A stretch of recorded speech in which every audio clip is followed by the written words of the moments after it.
Thinking about doing a home improvement project, and you ask some people and they say, why don't you go ahead and DIY it like they do on TV? And you seriously thought about it.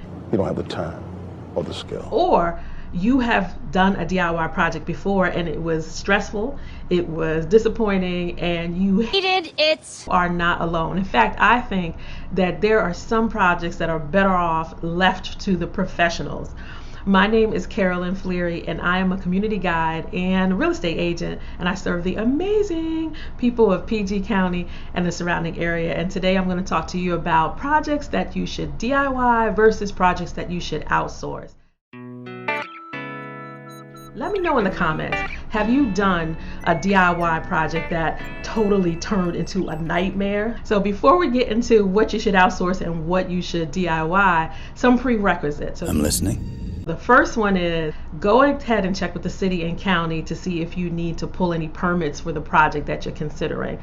And if you live in a community that has an HOA, you want to check the CC&Rs, which are like the rules that tell you what you can and cannot do in the interior of your property. The second prerequisite is make sure that you have a budget. I cannot tell you how many clients, some clients I should say, that have come to me and said they DIY in something and the cost of it just turned out to be so extravagant. Way over your head. The third prerequisite is to determine your scope. Now, I like HGTV and you do too. Why? Because they make those fixes that they do seem so simple, right?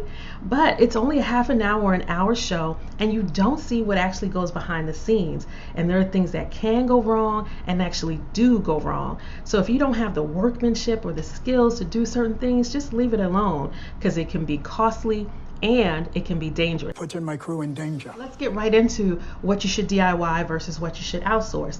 So 3 DIY friendly things are painting, changing out the hardware, and landscaping, right? Makes sense?